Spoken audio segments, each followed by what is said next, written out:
Hey, Shares. Hi. Welcome to our first ever Pillow Talk.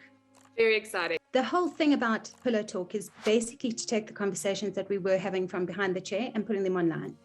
Because as women sitting in hair salons, we talk about everything. I think any woman who's been to a hair salon before kind of knows it's what happens in the salon stays in the salon. So there's a real level of trust and security. I had a discussion once where you were saying, obviously you're in ad land and copywriting and that type of thing.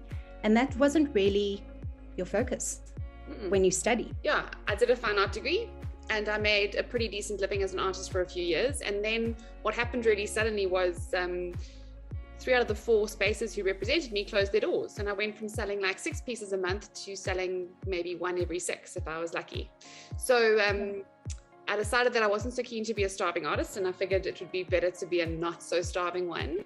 And a friend of mine had said, well, you used to write quite well at school. Why don't you have a go at some ad copy for me? And that's when freelance copywriting became my thing. And the interesting thing is I couldn't get a freelance gig anywhere because I had no experience. So I couldn't get into any of the ad agencies. So I put an ad, and I'm going to tell my age now, but I put an ad on Biz Community at the time. And I said, freelance copywriter. And I took a stab at trying it. And a year or so after that, I actually was asked to join major agencies as a freelancer. And I've worked at every major one in the past sort of 10 years or so. Take a chance. Put yourself out there, and when someone says that you don't have the experience or they close the door for you, you just have to kind of open your own door and see what happens. So that's what happened. Damn you, Frozen. I'm now the hostess with the mostess, hosting on my own. She's going to join me again, I'm sure. What was your next step? So the next step was basically to say to myself, well, if nobody wants to kind of let me in the door, and I don't have experience, and I never went to a AAA or a Vega, how do I create my own door, basically? And so I did. I put an ad on Biz Community at the time, back in the day, and I literally said, freelance copywriter available. I had no idea what to even charge or what the going rates were, but 1 or 2 jobs came my way, and then I built up a bit of a reputation. I got kind of a feel for what I could be charging, and then I got a call the one day from a big agency that wouldn't have given me the time of day like a year before. Amazing. And for 10 years I've moved around by word of mouth to all the major agencies. So I think that's the thing, I wasn't formally trained. I sort of learned on the job, sort of walk in and need to write a radio script. Great, I can do that. And then sort of figure it out on the fly and Google it and work it out, So I think you and I are both no strangers to having to, use a different skill set and make a plan. Exactly. Wing it as we go. Yeah.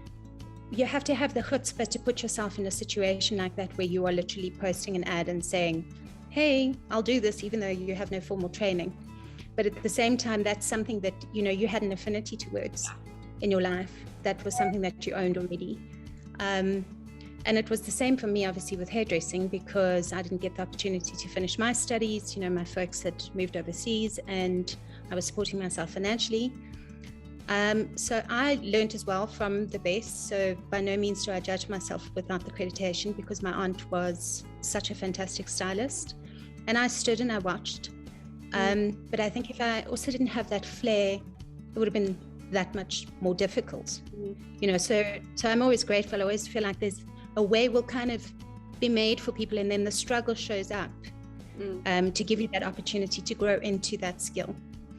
So that's kind of cool. And then, similar things happen now with the hustle, how it's changed, right? I mean, you with Mrs. South Africa, it was going to be a pageant, and next thing you were literally online.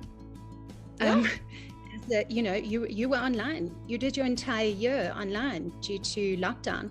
It's the same with me with Hello Hair being closed down. Yeah. And having to figure out what I'm going to do. I mean, how am I going to create an income? And then being fortunate enough to be creative and have all these product ideas, that had been bubbling for a long time, but I didn't have the time to act on.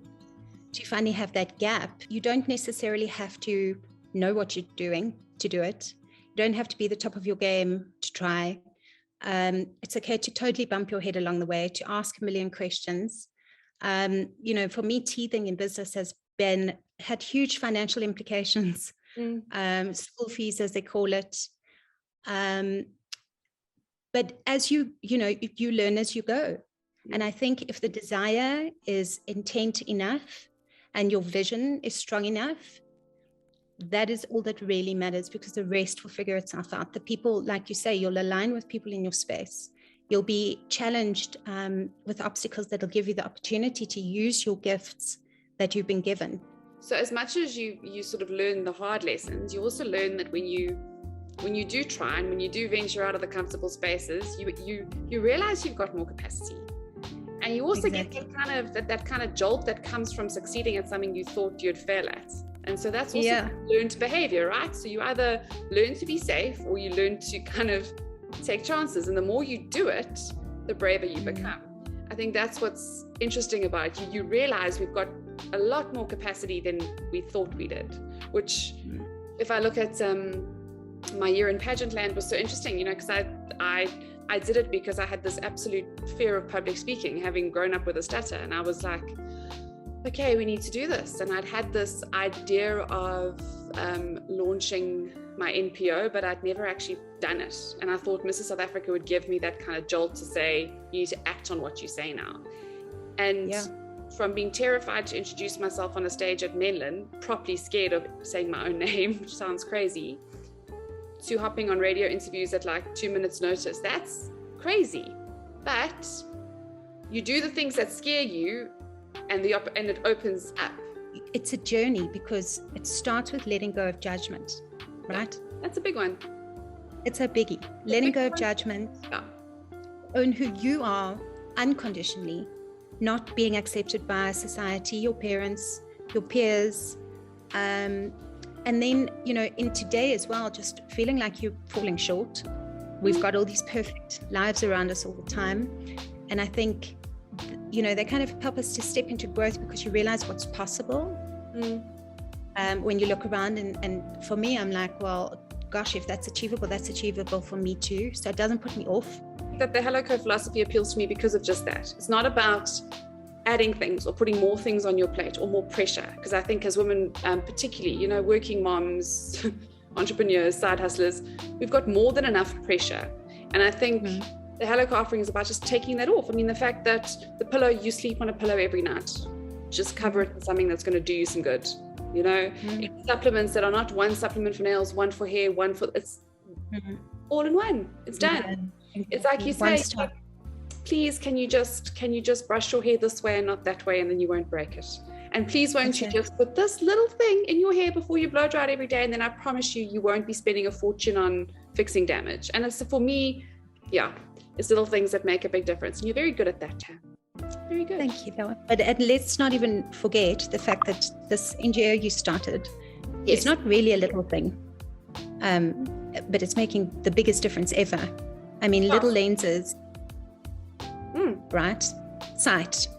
And what's interesting to me about little lenses is, so my little girl was born with a bad squint, and she got her glasses at 8 months and had to have 2 eye surgeries by the time she was 2. And navigating that experience and learning, I always say I was just a mom who Googled strabismus and freaked out. And I was like, I don't know what this thing is.